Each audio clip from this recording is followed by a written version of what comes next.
Welcome back दोस्तों, आपका मेरे YouTube चैनल में फिर से स्वागत है। मेरा नाम है शुभम फोगाट और हम अपना आज से इन्वेस्टमेंट मैनेजमेंट का सब्जेक्ट स्टार्ट करने वाले हैं। पिछले कुछ टाइम से मैं थोड़ा दूसरे प्रोजेक्ट्स के अंदर बिजी था, इसलिए आपको जो है समय नहीं दे पाया, लेकिन आज से इन्वेस्टमेंट मैनेजमेंट से हम स्टार्ट करेंगे। इसके बाद आपका फाइनेंशियल मैनेजमेंट का सब्जेक्ट स्टार्ट कर देंगे। आपके एग्जाम से पहले आपका सिलेबस जो है पूरा करवा दिया जाएगा, आप इस मामले में निश्चिंत रहिए। इन्वेस्टमेंट मैनेजमेंट आज स्टार्ट करेंगे तो उसके अंदर यूनिट वाइज किस तरह से आपके चैप्टर डिवाइडेड हैं, एक बार वो देख लेते हैं।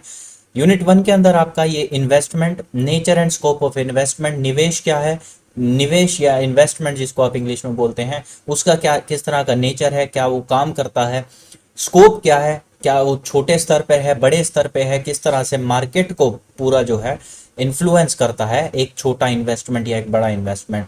इन्वेस्टमेंट स्पेकुलेशन से किस तरह से अलग है, गैम्बलिंग से किस तरह से अलग है। स्पेकुलेशन और गैम्बलिंग ये दो शब्द है जो आपने इनकम टैक्स में अपनी ग्रेजुएशन में पढ़े होंगे। उसके बाद आपके इन्वेस्टमेंट के एलिमेंट क्या होते हैं, इन ऑब्जेक्टिव क्या रहते हैं इन्वेस्टमेंट के, क्या पर्पस है आपका, क्या जो किस सोच में किस विचार से आपने कोई भी चीज़ निवेश किया है, इन्वेस्ट किया है, वो सारी चीज़ें। एवेन्यूज क्या होते हैं कि कहाँ कहाँ आप इन्वेस्ट कर सकते हैं। एवेन्यू का मतलब होता है वो जगह, वो प्रोस्पेक्ट्स जहाँ आप कोई भी इन्वेस्टमेंट कर पाएंगे। प्रोसेस क्या रहता है इन्वेस्टमेंट का, वो देखेंगे स्टेप बाय स्टेप। उसके बाद फिर आपका tax, risk and return analysis, measurement of risk, ये सारे थोड़े प्रैक्टिकल से टॉपिक हैं 4-5। तो ये ही है बस आपके प्रैक्टिकल टॉपिक। इसके बाद फिर आपका जो है यूनिट 2 आ जाता है, वो हम जब यूनिट 2 करेंगे तो एक बार तब देख लेंगे। अब जो है हम इन्वेस्टमेंट से स्टार्ट करते हैं कि मीनिंग क्या होता है इन्वेस्टमेंट का। तो देखिए, इन्वेस्टमेंट ना आपका होता है निवेश, कि आप किस तरह से अपना पैसा जो है किसी ऐसी जगह पर, किसी ऐसी रिसोर्स के अंदर लगा रहे हैं जिससे आपको फ्यूचर में कोई इकोनॉमिक बेनिफिट जो है रिप्रोड्यूस या रिटर्न होगा, उस चीज को बोलते हैं इन्वेस्टमेंट करना। तो इन्वेस्टमेंट क्या है, एक प्रोसेस है जिसके अंदर आप क्या करते हैं, इन्वेस्ट करते हैं कुछ ऐसे इकोनॉमिक रिसोर्सेस के अंदर जो आपको आने वाले, आज नहीं आने वाले समय के अंदर इकोनॉमिक बेनिफिट जो है रीप करके देंगे। आप आज किसी शेयर में पैसा लगाएंगे तो हो सकता है 1 साल बाद आपको जो है वो डिविडेंड की फॉर्म में या किसी इस तरह से आपको इंटरेस्ट या डिविडेंड की फॉर्म के अंदर आपको वो पैसा मिल जाए। तो वो क्या है, वो इंटरेस्ट और डिविडेंड क्या है, वो है रिटर्न ऑन इन्वेस्टमेंट। आपने इन्वेस्ट किया था एक शेयर के अंदर, उसके ऊपर जो आपको रिटर्न मिल रहा है आने वाले डेट्स के अंदर, फ्यूचर के अंदर, उस चीज को बोलते हैं रिटर्न ऑन इन्वेस्टमेंट। तो इन्वेस्टमेंट से आप फिर से एक बार सुन लीजिए, इन्वेस्ट क्या होता है, कहीं पे निवेश करना। कहाँ पे निवेश करना, वो प्रोसेस जो होता है उसको बोलते हैं इन्वेस्टमेंट। यानी कि एक ऐसा प्रोसेस जिसके अंदर आप किसी ऐसे इकोनॉमिक रिसोर्स के अंदर अपना इकोनॉमिक जो मनी है उसको लगाते हैं, अपनी इकोनॉमिक रिसोर्सेज को लगाते हैं किसी दूसरी इकोनॉमिक रिसोर्स के अंदर, जो शेयर्स एंड सिक्योरिटीज के अंदर तरह जो है बाइफरकेट की जाती हैं। उससे आपको आने वाले समय में क्या मिलता है, रिटर्न मिलता है, जिसको रिटर्न ऑन इन्वेस्टमेंट बोलते हैं। आई होप आपको ये चीज जो है समझ में आई है। आगे इंट्रोडक्शन से पढ़ते हैं थोड़ा। All of us, whether individuals or organization, earn money by different economic activities and spend it for satisfying our wants। तो हम, चाहे मैं हूं चाहे कोई एक कंपनी है, वो अलग अलग जगहों से अलग अलग तरह का पैसा इकट्ठा करते हैं। कोई सैलरी इनकम इकट्ठी करता है, कोई इंटरेस्ट इनकम इकट्ठी करता है, कोई रेंट जो है उससे अपनी सोर्स ऑफ इनकम बना के रखता है, कोई ट्रेडिंग जो है उसको अपनी सोर्स ऑफ इनकम बना के रखता है। ट्रेडिंग कैसे हो सकती है, ये ट्रेडिंग का मतलब सिर्फ शेयर्स नहीं होता, ट्रेडिंग का मतलब होता है किसी भी तरह का व्यापार करना, वो चाहे दुकानदारी के तौर पे हो, चाहे वो रियल एस्टेट के तौर पे हो, चाहे वो किसी भी, यानी कि किसी भी चीज का जब लेन देन हो रहा हो। शेयर्स का जब करते हैं तो उसको शेयर ट्रेडिंग बोल देते हैं। तो ट्रेडिंग से मतलब हो गया व्यापार। तो अलग अलग जरिए हैं किसी कंपनी के लिए। कंपनी जो है कोई गाड़ी बनाती है, कोई मोबाइल फोन्स बनाती है, कोई जो है कंप्यूटर्स बनाती है, कोई लैपटॉप बनाती है। तो अलग अलग सोर्सेज हैं। कोई टेस्ला है जो गाड़ी भी बनाती है, जो है स्पेस शटल्स भी बनाती है, इस तरह के स्पेस मिशंस भी करती हैं, मिसाइल्स भी बनाती हैं, डिफेंस सिस्टम भी बनाती हैं। तो अलग अलग सोर्स ऑफ इनकम है अलग अलग कंपनीज को, उनको कमाने के लिए। Sometimes income of people is more than their expenditure, and other times their expenditure on goods and services is more than income. These differences result into saving and borrowing of money respectively। देखिए, अब मैं अगर अपनी बात करूं तो मेरी monthly income ₹1,00,000 है। तो अगर मान लीजिए मेरी किसी मंथ के अंदर एक्सपेंडिचर जो है वो तो फिक्स्ड है, हर महीने लाख लाख रुपए मिले, तो उसके बाद क्या है कि अगर किसी महीने मेरे जो है 50,000 रुपये खर्च हुए हैं, तो मेरे पास सेविंग्स कितनी हो गई है 50,000 रुपये की, वो कहाँ है, बैंक में रखी है, जिसके ऊपर वो है इंटरेस्ट मिल रहा है। तो वो सेविंग बैंक अकाउंट भी एक इन्वेस्टमेंट एवेन्यू ही है। वो कितना इंटरेस्ट रीप कर रहा है, ये चीज जो है देखने वाली बात है। वो हम अगले आने वाले टॉपिक्स में पढ़ेंगे कि किस आदमी के लिए किस तरह की इन्वेस्टमेंट इन्वेस्टमेंट कहलाई जाती है। अगर आप देखें तो सेविंग बैंक अकाउंट को यूजुअली लोग, अगर आप समझे तो वो उसको इन्वेस्टमेंट नहीं मानते, वो पैसा रखा है, क्योंकि उसके ऊपर बेयर मिनिमम इंटरेस्ट रेट मिलता है। इन्वेस्टमेंट लोग का शब्द जो है मोस्टली किसके साथ जोड़ते हैं, शेयर ट्रेडिंग के साथ, कैपिटल या म्यूचुअल फंड्स के साथ। अगर आप किसी को बताएंगे कि भाई सेविंग बैंक अकाउंट भी टेक्निकली एक इन्वेस्टमेंट एवेन्यू ही है, तो उस चीज़ के अंदर जो है थोड़ा ये प्रोसेस करने में टाइम लगा देंगे, क्योंकि सेविंग बैंक अकाउंट लोगों की नज़र के अंदर एक जो है सिर्फ अपने बैंक में पड़ा हुआ पैसा है। वो दरकिनार कर देते हैं इस चीज़ को कि इंटरेस्ट रिटर्न उसके ऊपर भी मिल रहा है आपको, मिनिमल है, नेग्लिजिबल है, मानना ये बात ज़रूर सच है, लेकिन मिल रहा है तो रिटर्न तो है, और आपका पैसा कहीं इन्वेस्टेड भी है। क्यों? क्योंकि बैंक उसको आगे इन्वेस्ट करता है। वो चीज जो है आपकी इन्वेस्टमेंट कहलाई जाती है। तो अब क्या हुआ कि एक बार मेरे 50,000 रुपये बच गए, अगले महीने क्या हुआ, कोई ऐसी कंटिजेंसी होगी, मुझे को गाड़ी लेनी पड़ी या कोई मैंने बुकिंग करवा दी, तो मेरी तनख्वाह अगले महीने में कितनी है, लाख रुपए है, बैंक में कितने पड़े हैं, 50,000 रुपये पड़े हैं। अब मेरा एक्सपेंडिचर जो है इस महीने का क्या हो गया, मेरा 2 लाख रुपए का एक्सपेंडिचर हो गया। मेरे पास थे 1.5 लाख कुल। अब जो बाकी 50,000 रुपए हैं, तो प्रोबेबली वो या तो मैं किसी अपने यार दोस्त से मांग लूंगा, या फिर मैं जो है किसी बैंक से जाके लोन ले लूंगा, ताकि वो ओवरहेड जो है क्रिएट, वो लोन क्या क्रेडिट कार्ड के थ्रू पेमेंट करके हो सकता है या कैसे भी हो सकता है। तो ये इस तरह के जो आप एक्सेस मनी है, यानी कि कभी आपके एक्सपेंसेस कम हुए तो आपकी सेविंग्स होगी, कभी आपके एक्सपेंसेस ज़्यादा हो गए तो आपको बोरो करना पड़ गया। तो ये डिफरेंसेस जो हैं ये बहुत ज़रूरी हैं समझने, किस तरह के डिफरेंसेस होते हैं, क्योंकि यही जो आपके डिफरेंसेस है ना, यही इन्वेस्टमेंट के अंदर बदलते हैं। लोन इन्वेस्टमेंट है किसके लिए, बैंक्स के लिए। आप किसी को कैपिटल प्रोवाइड करते हैं, वो इन्वेस्टमेंट है आपके लिए। तो ये चीज जो है समझना जरूरी है। ये सारा जो है आपका सेविंग्स एंड बोरोइंग्स के ऊपर ही आकर जो है इसकी फाउंडेशन जो है वो इसी चीज पे आती है कि आप मंथली कितना पैसा बचा पा रहे हैं, चाहे कंपनी की बात हो चाहे इंडिविजुअल की बात हो। When income is more than consumption, people incline to save।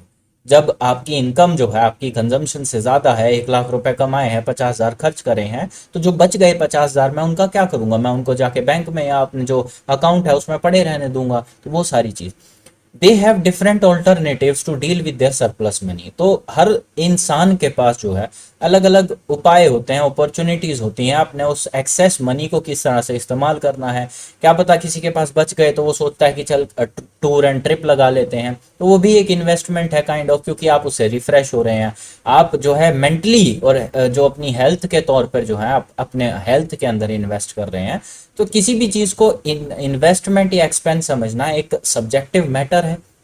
आप कितना उस पैसे को प्रोडक्टिवली यूज कर रहे हैं, वो सिर्फ उसके ऊपर आके बात रुक जाती है। अगर मान लीजिए आप एक जिम जा रहे हैं, तो ऑब्वियस सी बात है आप उससे हेल्दी रहेंगे तो आप अपने ऑफिस में ज़्यादा प्रोडक्टिविटी दे पाएंगे, ज़्यादा प्रोडक्टिविटी देंगे तो ऑब्वियस सी बात है आप ज़्यादा कमा पाएंगे, ज़्यादा कमाएंगे तो फिर से सेविंग कर पाएंगे, सेविंग करेंगे तो अब जहां हेल्थ पे लगा रहे हैं वहां हो सकता है आपके पास 4 ऑप्शन और खुल जाते हैं। अब आप म्यूचुअल फंड्स में भी इन्वेस्ट कर पा रहे हैं, कहीं और भी लगा पा रहे हैं। इस तरह की चीज़ें हैं। तो ये सारी एक सर्कुलर फ्लो चलता रहता है, एक चीज़ दूसरे चीज़ से कनेक्टेड है। आप किसको एक्सपेंस और इन्वेस्टमेंट समझ रहे हैं, ये एक सब्जेक्टिव मैटर है। एक आदमी मोबाइल फोन खरीदता है, तो एक आदमी के लिए वो मोबाइल फोन पे पैसा लगाना हो सकता है एक्सपेंस हो, 1 लाख रुपए का मोबाइल उठा लाया जाके कि भाई क्यों ले आया, इतना पैसे क्यों खर्च कर दिए, लेकिन एट द सेम टाइम वो जो लेके आया उसके लिए वो 1 लाख रुपए का फोन उसके लिए शायद एक बिजनेस एसेट है। वो अपनी बुक्स के अंदर एक इन्वेस्टमेंट आइडेंटिफाई करता है, क्योंकि उसका बिजनेस का काम चलता है उस फोन से। तो इस तरह की चीजें हैं, सब्जेक्टिव मैटर है। वो आगे हम देखेंगे किस तरह से आपको डिटरमाइन करना है कि क्या इन्वेस्टमेंट एक्चुअली इन्वेस्टमेंट है, प्रोडक्टिव है, और क्या एक्चुअल एक्सपेंसेस हैं जो आपको कहीं जो है आगे आने वाले टाइम में क्या है डेप्रिशिएट होंगे, बेनिफिट रीप करके नहीं देंगे। Possibly, some people may put extra money under a mattress or in a box in their home and wait for the time when their consumption desire go beyond current income. तो कुछ लोग क्या करते हैं, कुछ लोग अपना जो है कैश वगैरह वो निकलवा के अपने घर में रख लेते हैं, अपने ड्रॉर्स में रख लेते हैं, ताकि कल को अगर इमीडिएट ज़रूरत पड़ेगी उनके पास कुछ पैसा है जो इमीडिएट डिस्पोजल के लिए यूज़ कर सकते हैं। लिक्विड मनी अगर आप इसको बात करें तो ऑब्वियसली बात है, हर घर के अंदर थोड़ा बहुत कैश जो है रखा होता है। अब गूगल पे यूपीआई का टाइम है तो उसके बावजूद भी जो है कैश एक जो पेपर मनी है वो स्टिल बहुत रेलिवेंट सोर्स ऑफ जो है आपका ट्रेडिंग है। अगर आपके पास यूपीआई कभी आपका डिफॉल्ट हो गया पेमेंट के अंदर तो ऑब्वियसली बात है आप उसको कैश के थ्रू जो है रिप्लेस करोगे। तो वो सारी चीज़ें हैं, धीरे धीरे आने वाले टाइम में हो सकता है ये चीज़ें और कम हो जाएं, बट फिलहाल के लिए जो है कैश उतना ही रेलिवेंट है जितना आज से 10 साल पहले था। However, when they will take out their saving from mattress or box, the amount will be same. तो ये चीज़ जो है बहुत ज़रूरी है कि अब कोई आदमी जो है, अगर मान लीजिए 1 लाख रुपए की मैं सेविंग कर देता हूँ, उसके ऊपर हर साल जो है मुझे 4% का इंटरेस्ट रेट मिलता है, तो लगभग लगभग मेरे को हर साल 4,000 रुपये उसके अंदर ऐड हो रहे हैं।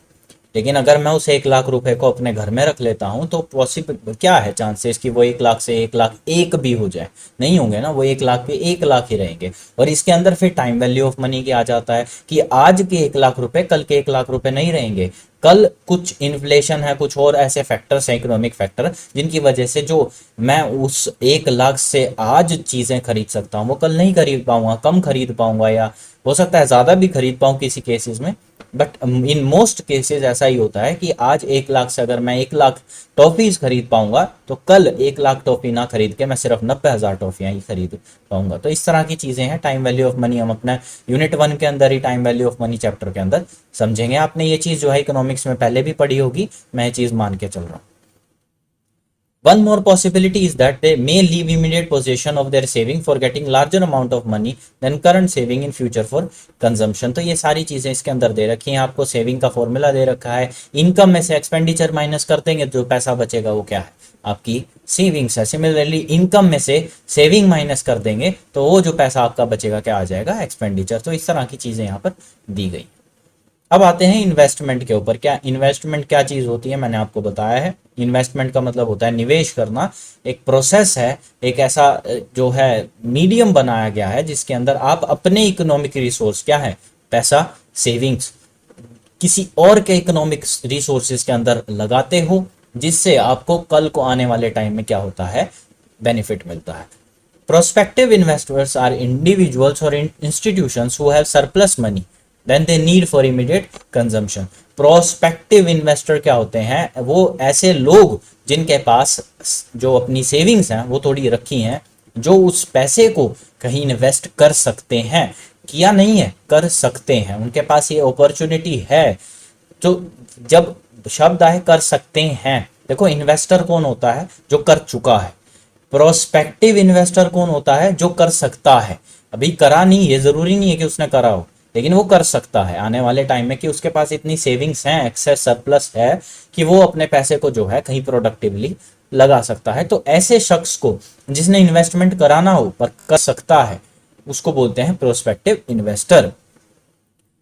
These individuals with the surplus fund can invest in securities like equity share, preference share, debenture, bonds, and in numerous physical assets like gold, silver or real estate or deposited in their bank account। So आप देख रहे हैं अलग अलग avenues है। Capital market के Avenue है। Capital market के एवेन्यू कौन कौन से हैं, आपके इक्विटी शेयर हैं, प्रेफरेंस शेयर हैं, डिबेंचर्स हैं, बॉन्ड्स हैं।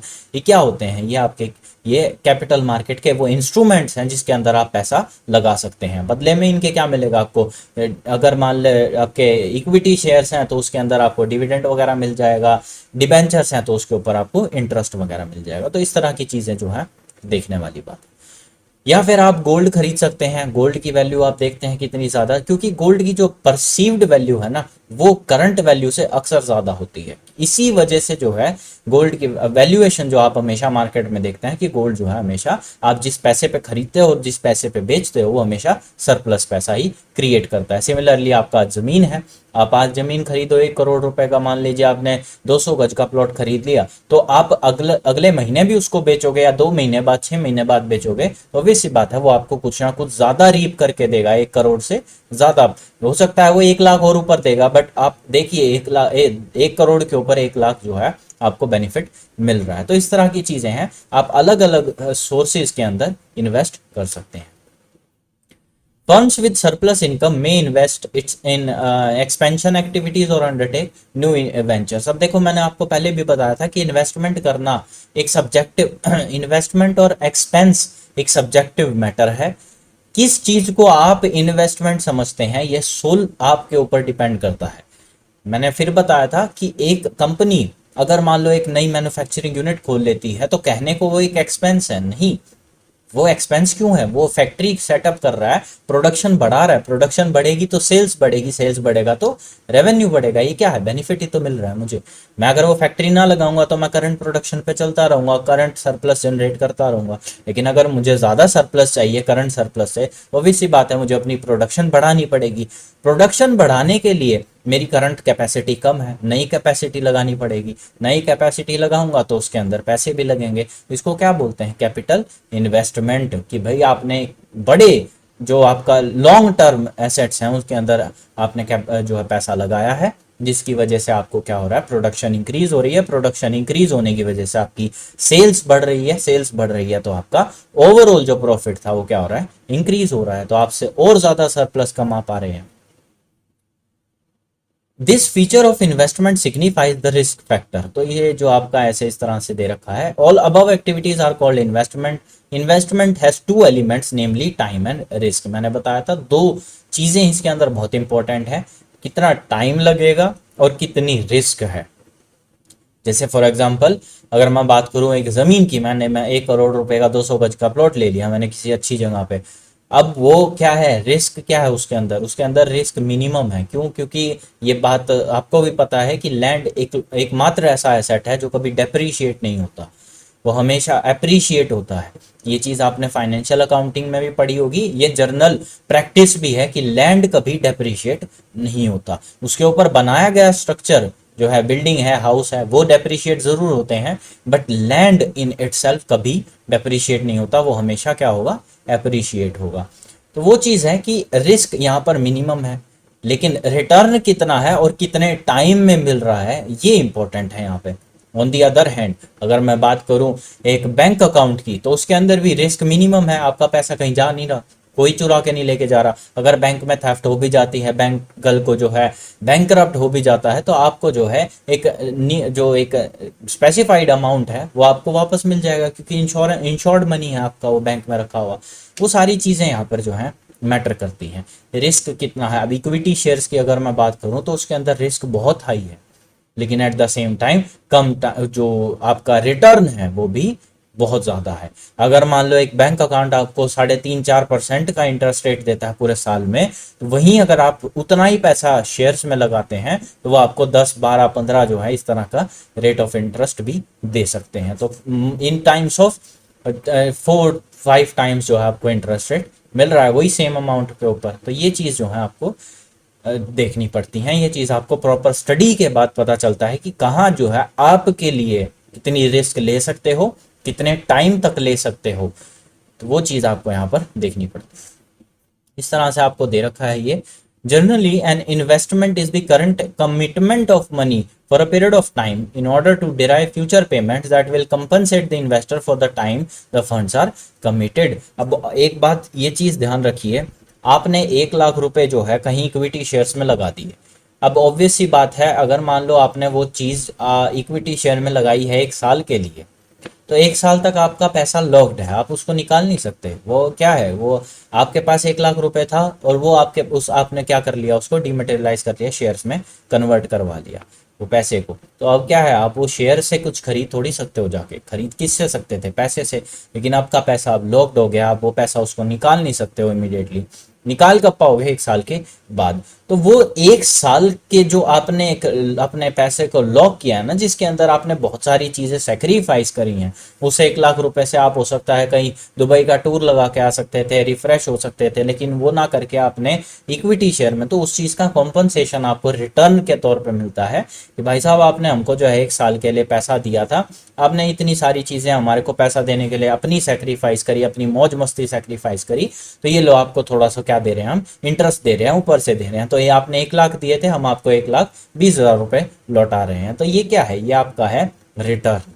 ये रिटर्न इसीलिए दिया जाता है ताकि इन्वेस्टर्स जो हैं वो अपना जो कमिट कर रहे हैं पैसा जिस टाइम के लिए, उस टाइम का उनको भुगतान मिल सके। ये फिर से वही टाइम वैल्यू ऑफ मनी का कॉन्सेप्ट आ जाता है कि आज मैंने तुमको 1 लाख रुपए दिए हैं और अगर कल भी तुम मुझे 1 लाख ही वापस कर रहे हो, तो वो 1 लाख की इकोनॉमिक वर्थ जो है कल के 1 लाख से कम है। तो इसलिए जो है पैसा थोड़ा बढ़ा के दो। अब क्या है, 1 लाख रुपए आज दिए, 1 साल बाद वो 1 लाख की इकोनॉमिक वर्थ कितनी होगी, 90,000 रुपए। तो कंपनी क्या करती है, उसको फैक्टर इन करती है इस चीज टाइम वैल्यू ऑफ मनी को, और बदले में मुझे क्या करती है कि 10,000 तो वो और 10,000 और ऊपर दे देते हैं ताकि आप खुश हो जाएं। 1 लाख के बदले 1 लाख ना देके 1,10,000 दे देते हैं, तो उससे जो आपका टाइम वैल्यू का डिफरेंस है ना, वो कवर हो जाता है, कंपनसेट हो जाता है। आई होप आपको ये चीज समझ में आ गई। अब हम अपने अगले टॉपिक पे चलते हैं, nature and scope of investment. देखो ये जो आपका यूनिट 1 का ये जो अभी टॉपिक चल रहा है ना, ये एग्जाम में यूं का यूं पूछा जाएगा। Define investment, what do you understand by nature and scope of investment. 16 number का आपको क्वेश्चन बन जाएगा जिसके अंदर आपको यही चीजें लिखनी है। लिखने का आपको तरीका मैंने पिछले सेमेस्टर में भी बताया था, पॉइंट दर पॉइंट आप बना के चलिए। अपने जो इस तरह से पैरा मत बनाइए, ये जो है सजेस्टेड नहीं होता।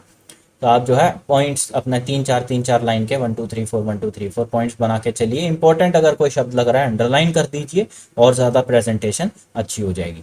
टाइम भी वेस्ट मत करिए ज़्यादा सुंदरता में, लेकिन इतना ज़रूर रखिए कि प्रेजेंटेशन जो है अच्छी लगे देखने के अंदर।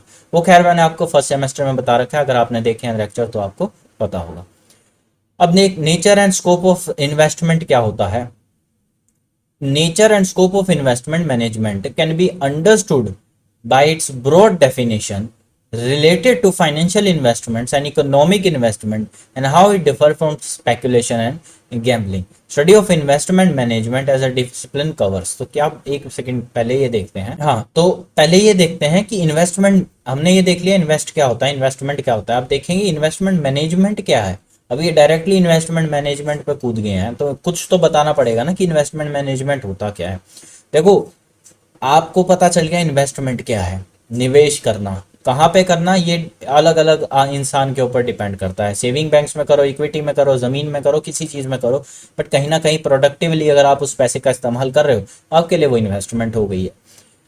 इस चीज को मैनेज करना, कंट्रोल करना, प्लान करना कैसे कि कहाँ इन्वेस्ट करना है, कंट्रोल करना कि रिस्क कितना है, ये सारी चीजें क्या है, मैनेजमेंट का पार्ट बन जाती हैं। कि जब आप अपने निवेश को, अपने इन्वेस्टमेंट को, जहां आपने पैसा लगाया है, उसको प्लान करो, कंट्रोल करो, उसके ऊपर डिसीजन लो, तो ये सारी चीजें मिलके क्या बन जाती हैं, इन्वेस्टमेंट मैनेजमेंट। मैनेजमेंट का आपको मतलब पता है, किस तरह से प्रबंधन किया जाता है, किस तरह से किसी भी चीज का जो है एक स्पेसिफाइड मैनर के अंदर उसको मैनेज करना। और यहां पर बात हो रही है इन्वेस्टमेंट की, इन्वेस्टमेंट को मैनेज करना क्या बोला जाएगा, आपका इन्वेस्टमेंट मैनेजमेंट। ये बहुत नैरो मतलब बताया है, आगे आने वाले चैप्टर्स के अंदर जो है नेचर एंड स्कोप के अंदर ये चीज हम देखेंगे कि इन्वेस्टमेंट मैनेजमेंट का नेचर और स्कोप जो है थोड़ा वाइड है, बहुत सारी चीजें इसके अंदर आती हैं। फाइनेंशियल जो है आपकी इन्वेस्टमेंट्स भी आएंगी, इकोनॉमिक इन्वेस्टमेंट्स भी आएंगे, वो सारी चीजें यहाँ पर देखी जाएंगी।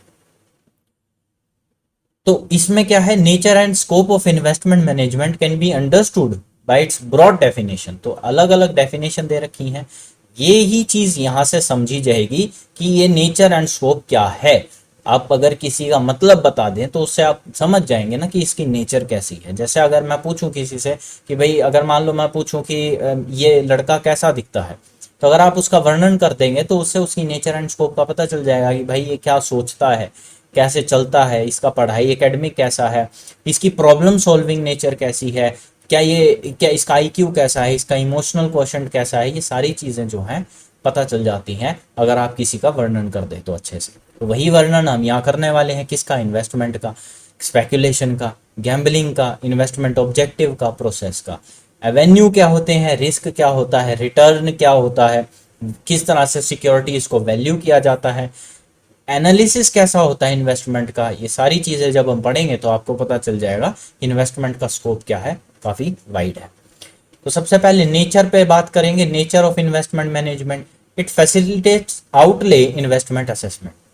इन्वेस्टमेंट मैनेजमेंट का मतलब क्या होता है, मैंने देखो सिंपल शब्दों में याद रखना, मैनेजमेंट से आप क्या समझते हो, किसी भी चीज को प्लान करना, कंट्रोल करना, उसके ऊपर डिसीजन मेकिंग लेना, तो ये सारी चीजें क्या है, ये है आपकी मैनेजमेंट। तो इन्वेस्टमेंट मैनेजमेंट की जब बात आए तो ऑब्वियसली वो management, planning, controlling, decision making function जो आपके वो प्रोसेस हैं, वो सारी चीजें आपको अप्लाई करनी है किसके ऊपर, इन्वेस्टमेंट के ऊपर। तो आपका बन जाएगा इन्वेस्टमेंट मैनेजमेंट। तो यहाँ पे क्या लिखा है, it facilitates investment assessment. Assessment का मतलब क्या होता है, अगर आपने इनकम टैक्स पढ़ा है तो असेस करने का मतलब क्या होता है, कैलकुलेट करना, मेजर करना, हिसाब निकालना, वो सारी चीजें हैं असेसमेंट। तो यहाँ पर इन्वेस्टमेंट का हिसाब निकालना, मेरे पास कितना पैसा है, मैं कितना इन्वेस्ट कर सकता हूँ, कितने टाइम के लिए कर सकता हूँ, कितना रिस्क बियर कर सकता हूँ, कितनी रिटर्न्स की उम्मीद रख सकता हूँ।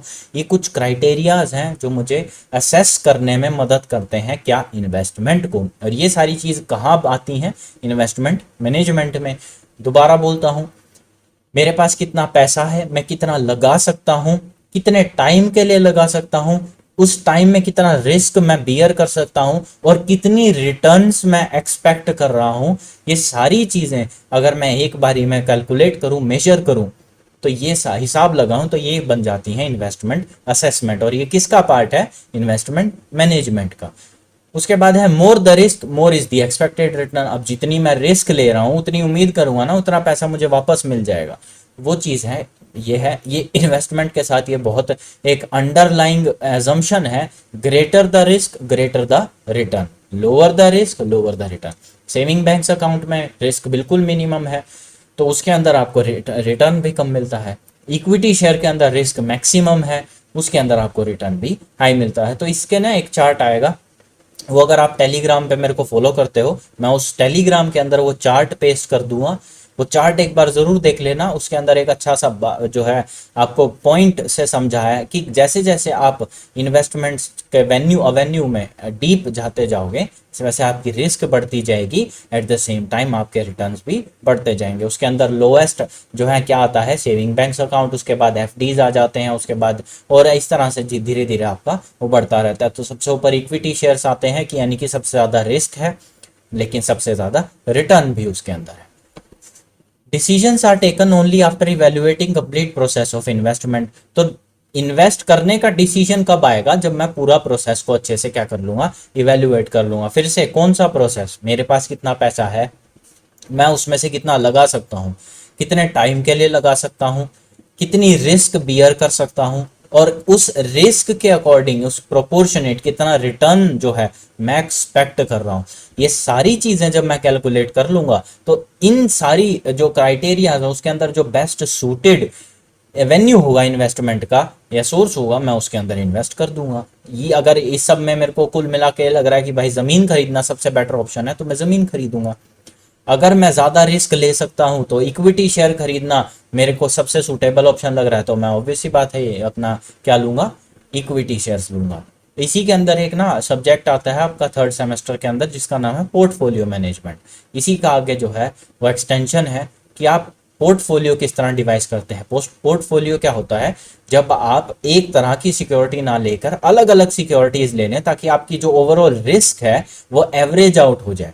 यानी कि अगर मान लो मेरे पास 4 ऑप्शंस है, कौन कौन से, सेविंग बैंक अकाउंट का है, एफडी का है, लैंड का है और इक्विटी शेयर्स का है, तो इन चारों के अंदर मैं अपना पैसा हल्का हल्का डिवाइड कर दूंगा, ज्यादा रिस्क में भी, कम रिस्क में भी, उससे कम रिस्क में भी और सबसे कम रिस्क में भी, ताकि कल को अगर जो ज्यादा रिस्की इन्वेस्टमेंट्स हैं उनके अंदर किसी तरह का लॉस हो जाए तो जो कम रिस्की इन्वेस्टमेंट है उनसे मेरे को एक रेगुलर सोर्स जो है आती रहे, जिसके मैं निश्चिंत हूं कि भाई और कुछ होना हो इसके अंदर तो नुकसान नहीं होगा। तो उस चीज को बोलते हैं पोर्टफोलियो, कि ऐसी इन्वेस्टमेंट के सोर्सेज ढूंढ लेना जिससे आपकी जो ओवरऑल रिस्क है ना वो बिल्कुल एवरेज आउट हो जाए, हर पॉइंट के ऊपर आपकी रिस्क जो है एग्जिस्ट करे, ना ज्यादा ना कम, हर जगह एग्जिस्ट करे, तो वो चीज़ आपको पोर्टफोलियो मैनेजमेंट में अपने अगले सेमेस्टर के अंदर पढ़ाई जाएगी। फिलहाल इन्वेस्टमेंट मैनेजमेंट से काम चला लो। अब देखते हैं इन्वेस्टमेंट और स्पेकुलेशन के अंदर फर्क क्या होता है। देखो इन्वेस्टमेंट क्या होता है, इन्वेस्टमेंट होता है जब आप किसी चीज के अंदर एक प्रोडक्टिव बेनिफिट निकालने के लिए आने वाले टाइम के अंदर पैसा लगाएं। स्पेकुलेशन क्या होता है, स्पेकुलेशन होता है, स्पेकुलेशन एक मैनिपुलेटिव एक्टिविटी होती है जिसके अंदर आप, जिसको सट्टा खेलना बोलते हैं, कि शेयर प्राइस के ऊपर जो आप चीज करें। आज किसी शेयर का प्राइस 10 रुपए है, आपने वो 10 रुपए जो हैं 100 रुपए के 10 शेयर ले लिए, कल वो प्राइस जो है 12 रुपए हो जाता है, आप 120 रुपए पे उनको बेच देते हो। इस तरह की जो ट्रेडिंग एक्टिविटीज है ना, जिसके अंदर आप बिल्कुल शॉर्ट टर्म गेन्स को जो है अपना फोकस बना के रखते हो कि 1 रुपया बढ़ गया है तो बेच दो, 1 रुपया कम हो गया तो खरीद लो, इस तरह से जो है आप शॉर्ट करते रहते हो अपने सिक्योरिटीज को, ये चीजें जो है स्पेकुलेशन का पार्ट बनती है। इन्वेस्टमेंट क्या होता है, एक इस तरह से जो है स्पेकुलेशन से लंबा पीरियड होता है, उसके अंदर आप ये नहीं देखते हो कि आपको आपके शेयर प्राइस बढ़ा है या नहीं है, आप उसको, उसके अंदर जो शेयर का जो इनहेरेंट रिटर्न है ना, आप उसके ऊपर जो है अपना फोकस रखते हो। एक इक्विटी शेयर मैंने खरीद लिया है जिसके ऊपर कंपनी ने डिविडेंड जो है 10% का मेरे को प्रोवाइड करा है, तो वो डिविडेंड जो है वो मेरा एक्चुअली यहाँ पर इन्वेस्टमेंट डिफाइन करता है कि मैं शेयर प्राइस के ऊपर ना देखकर मैं वो डिविडेंड कितना मिलेगा मेरे को, उसके ऊपर जब मैं अपना इन्वेस्टमेंट स्ट्रेटेजी रखता हूँ तो उसको इन्वेस्टमेंट बोलते हैं। आई होप आपको ये चीज़ समझ में आ रही है। ये चीज़ ना समझ में आए तो प्लीज़ कमेंट सेक्शन में मेंशन कर देना, इन्वेस्टमेंट और स्पेकुलेशन को दोबारा से समझा दूंगा, क्योंकि ये चीज़ बहुत बच्चों को जो है कंफ्यूज करती है। मोस्टली आसपास आप देखते हो जो हो रहा होता है वो स्पेकुलेशन हो रही होती है कि आज शेयर का प्राइस 100 रुपए है, कल वो 120 रुपए हो गया तो बेच दो, 20 रुपए का प्रॉफिट कमा लिया। ये स्पेकुलेशन एक्टिविटीज हैं। इन्वेस्टमेंट होती है जब आप एक लंबे पीरियड के लिए अपना पैसा कमिट कर देते हो। कमिट शब्द का मतलब याद है, कमिट याद रखना। इन्वेस्टमेंट की डेफिनेशन का इनहेरेंट एक अंडरलाइन, एक बहुत इंपॉर्टेंट पार्ट है कि आप अपने पैसे को कमिट करते हो। और कमिट क्या होता है, कमिट होता है कि आप प्रॉमिस कर रहे हो कि मैं अपना पैसा जो है एक सर्टेन पीरियड ऑफ टाइम के लिए यहाँ पर डाल रहा हूँ जिससे मुझे रिटर्न मिलेंगी। ठीक है, तो ये चीज आपकी इन्वेस्टमेंट बन जाती है। आइए देखते हैं कि इसके अंदर किस तरह से लिखा हुआ है।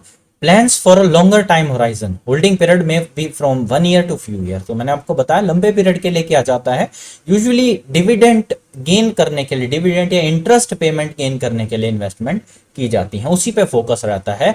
ये फोकस नहीं रहता शेयर प्राइस कितना है। हो सकता है डिविडेंड कंपनी अच्छा दे रही हो, वो जब हम आगे पढ़ेंगे ना तो उसके अंदर पता चलेगा, तो उसके अंदर रेलिवेंस और इरेलीवेंस थ्योरीज भी आएंगी आपकी आगे आने वाले चैप्टर्स के अंदर। वो आपको बताएंगी कि किस तरह से जो है कुछ कंपनीज बेशक लॉस मेकिंग हो या उनके शेयर अंडर वैल्यूड हो, उसके बावजूद भी डिविडेंड दे रहे हैं। But at the same time कुछ कंपनी जिनके शेयर्स बहुत अच्छे चल रहे हैं वो डिविडेंड नहीं दे रहे हैं, जैसे एप्पल वगैरह, वो डिविडेंड नहीं देते हैं। तो वो सारी चीजें हैं आपको यहाँ पर देखने को मिलेंगी। Plans for a very short period, holding period varies from few days to few month. मैंने आपको बता दिया है ये चीज जो स्पेकुलेशन होती है। स्पेकुलेटर क्या करता है, शेयर प्राइस के ऊपर खेलता है। आज शेयर का प्राइस ज्यादा है, कल आज शेयर का प्राइस कम है, कल शेयर का प्राइस ज्यादा हो जाएगा, वो आज खरीदेगा कल बेच देगा, तो जो जो शेयर सेल करने पे जो उसको मिलेगा वो चीज आपकी क्या बन जाती है, स्पेकुलेशन।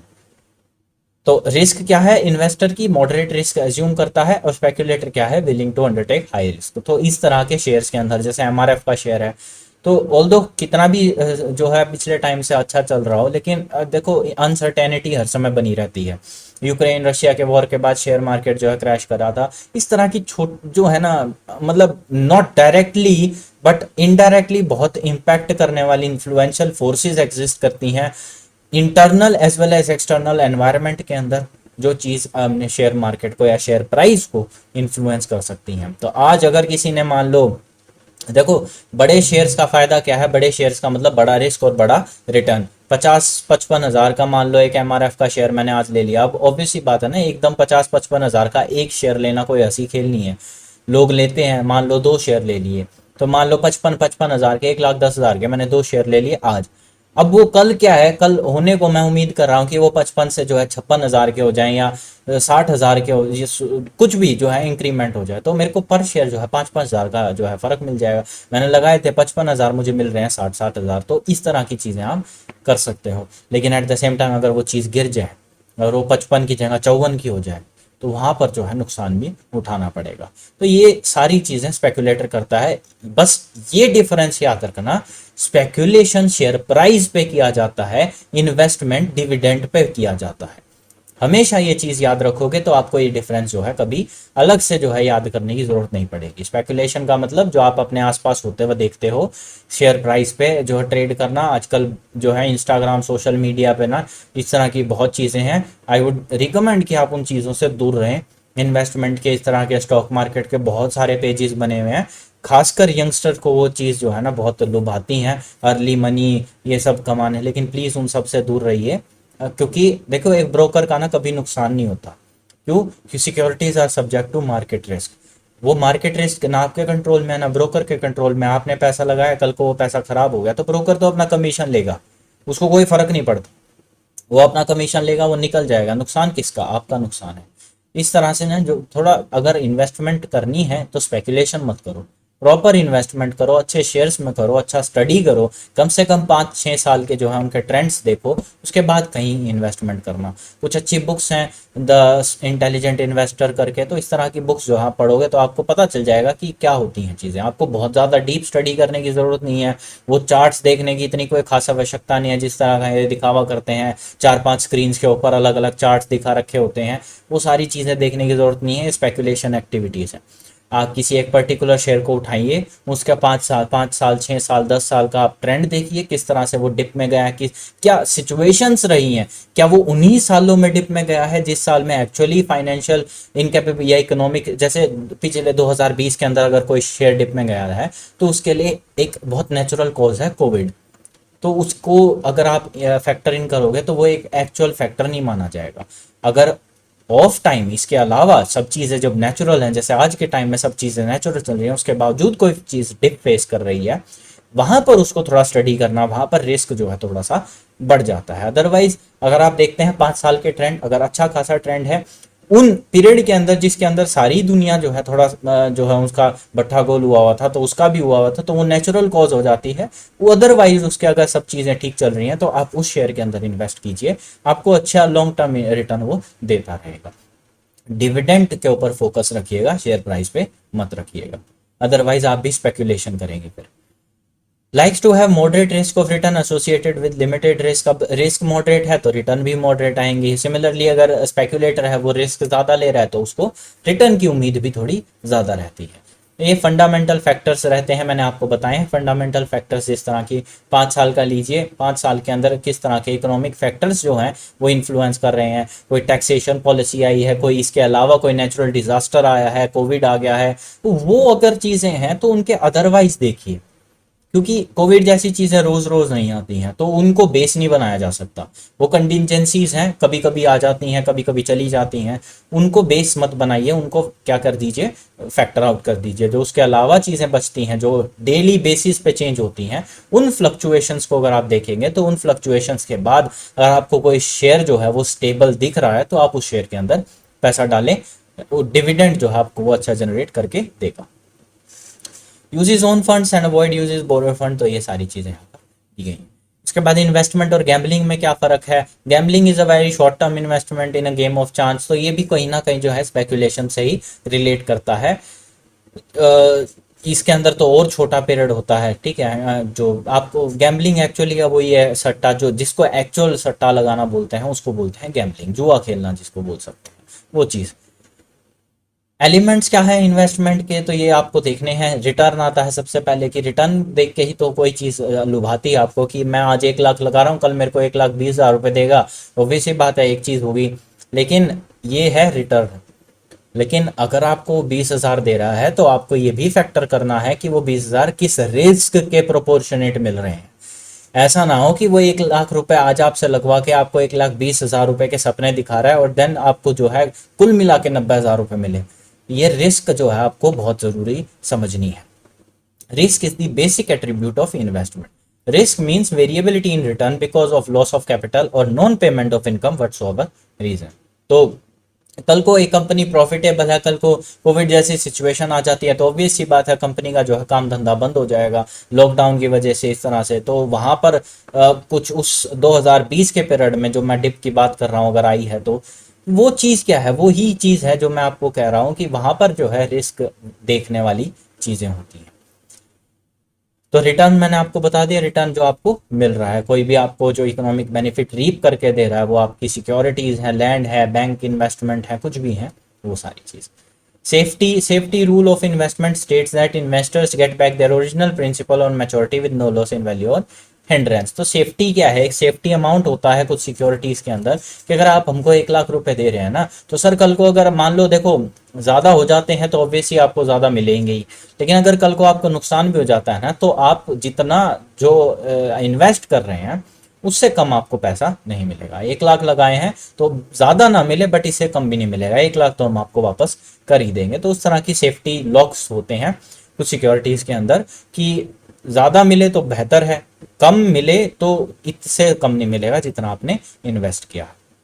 लिक्विडिटी वो आपको बताया कि भाई किस तरह से अगर आपको इमीडिएट पैसे की जरूरत पड़ जाए तो किस तरह से आप उसको कैश जो है वापस से कैश करवा सकते हैं। Safety rule sorry it means investor can sell his investment in market as need arise without incurring much transaction cost, less energy and time. आजकल तो देखो ग्रो ऐप है, जेरोदा वगैरह है, ये सारी ऐप हैं, बहुत सारी और हैं, फोन पे है, पेटीएम है, ये सारी ऐप्स तो आपको बिल्कुल एकदम एट होम कन्वीनियंस प्रोवाइड करती हैं। ये सारी चीज़ें, आपको गोल्ड खरीदना है आप जाओ फ़ोन पे से खरीद लो। क्या है वो, बॉन्ड्स ही तो है, आपको एक्चुअल गोल्ड थोड़ी मिल रहा है, बॉन्ड्स आए हैं, बॉन्ड मिले हैं आपको, एक सर्टिफिकेट सा मिल गया कि आज मैंने 1 लाख रुपए का गोल्ड खरीदा है यहाँ तो फ़ोन पे से। कल को जब जो है मान लो उस बॉन्ड की मैच्योरिटी 1 साल की है, तो 1 साल बाद मुझे जो है वो उस 1 साल बाद वाले प्राइस के ऊपर गोल्ड मिल जो है पैसा मेरे को वापस मिल जाएगा। तो वो सारी चीज़ें यहाँ पर मिलती हैं। तो ये लिक्विडिटी वगैरह जो है आपको मिल जाती हैं कि भाई कितने और छोटा अगर मान लो लिक्विड फंड्स हैं, इंडेक्स फंड्स हैं, आपने लगाए पैसे, आपने आज लगा दिया मान लो 1 लाख रुपए, कल को आपको एकदम से ज़रूरत पड़ गई यार मैं तो वहाँ बांध जो है, तो वो कमिटेड पैसा नहीं होता, आप उसको इमीडिएट निकलवा सकते हो। वो सारी चीज़ें लिक्विड फंड्स, इंडेक्स फंड इनके अंदर। उसके बाद आते हैं ऑब्जेक्टिव्स क्या है इन्वेस्टमेंट के। तो ऑब्जेक्टिव कोई भी चीज़ आप इन्वेस्ट कर रहे हो कहीं पे, देखो अपना अगर टाइम लगा रहे हो, मैं अगर आप पे इन वीडियोस के ऊपर आपके लिए टाइम लगा रहा हूँ, तो मेरा इसके अंदर इकोनॉमिक बेनिफिट कुछ नहीं है, लेकिन साइकोलॉजिकल बेनिफिट है कि मैं चाहता हूँ कि आप जो बच्चे हैं जो कॉलेजेस यूनिवर्सिटीज़ में किसी कारणवश नहीं पढ़ पा रहे हैं, कवर नहीं कर पा रहे हैं, तो वो चीज़ यहाँ पर कवर करें। मुझे यहाँ पर जो है साइकोलॉजिकल सेटिस्फेक्शन मिल रही है, तो ये मेरा रिटर्न है। मैंने बताया ना इन्वेस्टमेंट एक सब्जेक्टिव मैटर है, तो मेरा रिटर्न जो है वो क्या है, साइकोलॉजिकल सेटिस्फेक्शन है कि मैं यहाँ पर आपको लेक्चर दे रहा हूँ जिससे आप अपना जो है पढ़ के थोड़ा बहुत जो है एग्जाम्स अच्छे कर पा रहे हैं। आपको क्या बेनिफिट मिल रहा है, आपके नंबर अच्छे आ रहे हैं, आपको खुशी मिल रही है, तो ये क्या है, एक लूप बन गया ना मेरा और आपका। तो ये सारी चीज़ें यहाँ पर इन्वेस्टमेंट में, तो मैक्सिमाइजिंग द रिटर्न्स, तो मैक्सिमाइज करना कि मेरे को आपको पढ़ाकर अगर खुशी मिल रही है आधे घंटे की, 10 मिनट की, 15 मिनट की, 1 घंटे की, तो वो मैं करूँगा। आपको ये लेक्चर देख के अच्छे नंबर मिल रहे हैं, ज़्यादा से ज़्यादा आप अपने वहाँ पर स्कोर कर पा रहे हैं, तो वो आपकी इन्वेस्टमेंट है। तो इस तरह से जो है ये चीज़ें चल जाती हैं। अगर बात करें पैसे की, तो पैसे की बात कैसे हो सकती है, 1 लाख रुपए मैंने लगाए हैं तो मैं तो चाहूँगा ना मेरे को कल जैसे मान लो मैंने टाटा का कोई शेयर खरीद लिया, मैंने आज उसको 1 लाख रुपए के शेयर खरीद ले, और मैं तो चाहूँगा ना मेरे को 2 लाख रुपए दे दे वो। तो ये सारी चीजें हैं कि मतलब मैं अपनी रिटर्न्स को किस तरह से मैक्सिमाइज कर सकूं। ये मैक्सिमाइज जो करना है ना, ये एक रिलेटिव टर्म है, किसके रिलेशन में, बाकी इन्वेस्टमेंट प्रोस्पेक्ट्स की। ये चीज याद रखना, थोड़ा डिटेल में जा रहा हूँ, थोड़ा फॉलो अप करने की कोशिश करना।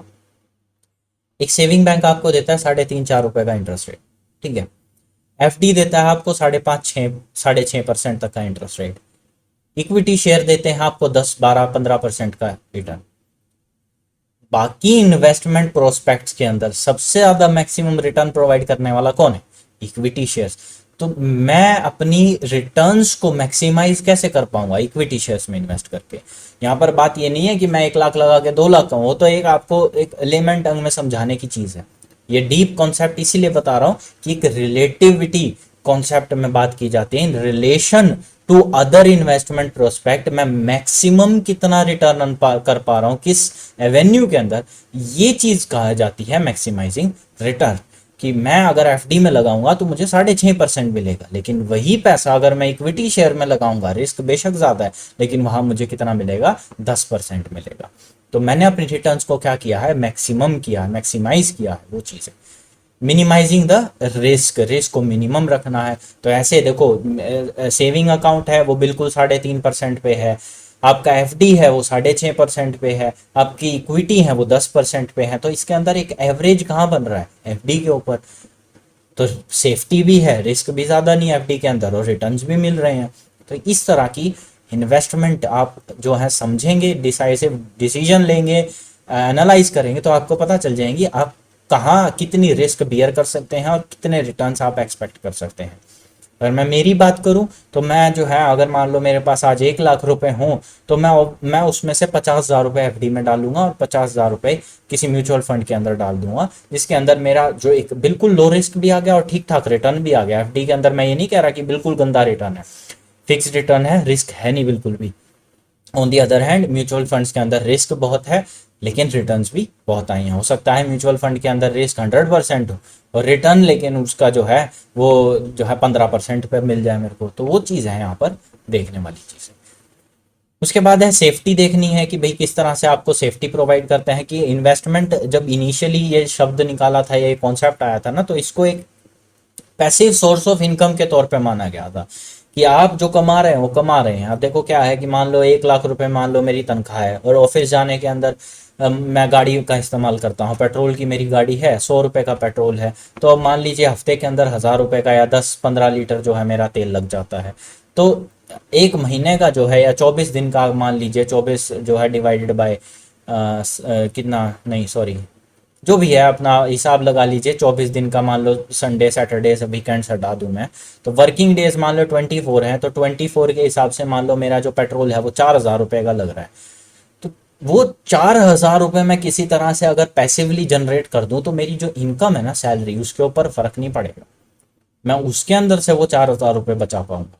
क्योंकि अगर मान लो मैं 4,000 का खाना राशन पानी ले आता हूँ ना, तो वहां पे इतना नहीं दुखता जितना पेट्रोल डलवाते हुए दुखता है। जबकि एक्चुअली प्रोडक्टिविटी, अगर मैं वो गाड़ी में पेट्रोल ना डलवाऊं तो मैं ऑफिस नहीं जा पाऊंगा, तो वो राशन के पैसे भी नहीं आएंगे। तो ये चीज़ है। तो एक एक्टिव इनकम जो है आपकी सैलरी हो गई या कोई सोर्स ऑफ इनकम जो आपको रेगुलर मिल रही है। इन्वेस्टमेंट जब इनिशियल कॉन्सेप्ट आया था वो एक पैसिव सोर्स ऑफ इनकम के तौर पे आया था कि आपके जो बिल्कुल कंटिजेंट खर्चे हैं ना, छोटे मोटे खर्चे जो है आपके, पेट्रोल हो गया और छोटी मोटी चीज़ें होगी, रिपेयर एंड मेंटेनेंस हो गए, जो बिल्कुल एकदम कभी कभी कराने पड़ेंगे या नॉट डेली बेसिस पे हो, वो आप वहां से जनरेट कर पाओ। तो एक ऐसा सोर्स ऑफ इनकम जो आप रोज रोज ना कमाओ बट उस वक्त कमाओ जिस वक्त आप जिस चीज के लिए जब आपको उसकी जरूरत हो। तो उस तरह से यहाँ पे सेफ्टी प्रोवाइड करने की बात की गई है। लिक्विडिटी मैंने आपको बता ही दिया ऊपर। प्रोटेक्शन अगेंस्ट इन्फ्लेशन, अब वो जो इंटरेस्ट की बात करी है, टाइम वैल्यू ऑफ मनी की बात करी है, वो क्या है, वो इन्फ्लेशन ही है सबसे बड़ा फैक्टर, जिसके अंदर जो आपके पैसे की वैल्यू आज जितनी है उतनी कल नहीं रहेगी, उसको डिटरमाइन करता है। आज अगर मान लो मेरे पास 100 रुपये हैं, मेरी इनकम कितनी है, 100 रुपये है, और जो इन्फ्लेशन रेट है वो नेग्लिजिबल है, नहीं है इन्फ्लेशन रेट, लेकिन कल एकदम से 10% का जो है इन्फ्लेशन आ जाता है। मेरे पास तो 100 रुपये ही है ना, आज भी और कल भी। अब आज जो चीज़ 100 रुपये का सामान ले सकते हैं, वो कल 10% इन्फ्लेशन के साथ 100 का नहीं 90 रुपये का सामान लेंगे। समझे मेरी बात को। तो 10 रुपये यहाँ पर मेरा एक्सेस जो यहाँ पर खर्चा हो रहा है ना, जो कि मुझे दिखाई नहीं दे रहा है, लेकिन गुड्स के मामले में, क्वांटिटी के मामले में हो रहा है, वो चीज़ इन्फ्लेशन कहलाई जाती है। उसको काउंटर करने के लिए इन्वेस्टमेंट की जाती है। मैं आज 100 रुपये किसी को उधार दे दूं और बोलूं कल मेरे को 110 दे दियो, वो मुझे कल 110 रुपये दे दे, और कल फिर मैं अपना बैलेंस आउट कर पाऊंगा। कल फिर मैं 110 रुपये दे कर किसी को बोलूंगा भाई 115 रुपये वापस करियो, सॉरी 125 रुपये वापस करियो, तो मैं ऐसे बैलेंस आउट करता चलूंगा। ये चीज़ें आपको इन्फ्लेशन के तौर पर काउंटर करने में मदद करती हैं। टैक्स एग्जम्पशन मिल जाती हैं। आप एलआईसी की पॉलिसी लिए तो एटीसी की डिडक्शन मिलती है। आप अपने हाउस के ऊपर अगर कोई इन्वेस्टमेंट कर रहे हो तो वहाँ पर आपको डिडक्शंस मिलती हैं। एजुकेशन के ऊपर डिडक्शंस मिल जाती हैं। इस तरह की जो है आपको सारी डिडक्शंस मिल जाती हैं। सिमिलरली अगर आप कैपिटल गेंस का उस तरह का है तो वहाँ पर भी आपको एग्जम्पशंस और डिडक्शंस मिल जाएंगी। तो आपको चैप्टर 6A की डिडक्शंस आपको पता होगी, टैक्स के अंदर आपकी आती हैं, जिसके अंदर आपके सेक्शन 80, 80C से 80U तक की आपको डिडक्शंस दी जाती है। इन्वेस्टमेंट एवेन्यूज क्या होते हैं, आप कि भाई कहाँ कहाँ आप इन्वेस्ट कर सकते हैं, ये सारी चीज़ आपको देखनी है। ये हम अपने अगले लेक्चर के अंदर करेंगे। आप इतना जो है एक बार पढ़िएगा अच्छे से, इसी को जो है बार बार 2-3 बार पढ़ लीजिएगा। बिल्कुल एकदम से देखो 8 पेज हुए हैं, हाँ 8 पेज हुए हैं ना, 8 के अंदर से ऊपर इंडेक्स और वो फ्रंट पेज है, तो हम जो है 5 से स्टार्ट करेंगे, 3 पेज हुए हैं। 3 पेज को आप अच्छे से करेंगे तो आपको ये अच्छे से समझ में आ जाएगा। कोई डाउट हो तो कमेंट सेक्शन में मेंशन कर दीजिएगा, वहाँ पर बता देंगे। तो आपका जो है अगला लेक्चर कल या आज शाम को अपलोड कर देंगे, ताकि आपका सिलेबस जो है जल्दी से कवर हो जाए। अब निश्चिंत रहिए, आपका काम जो है सिलेबस जो है आपका करवा देंगे एग्जाम से पहले। कोई डाउट हो तो कमेंट सेक्शन में पूछते रहिएगा। टेलीग्राम चैनल ज्वाइन कर लीजिए ताकि आपको अपडेट्स जो है मिलते रहे। मिलते हैं अपने अगले लेक्चर में, तब तक के लिए धन्यवाद।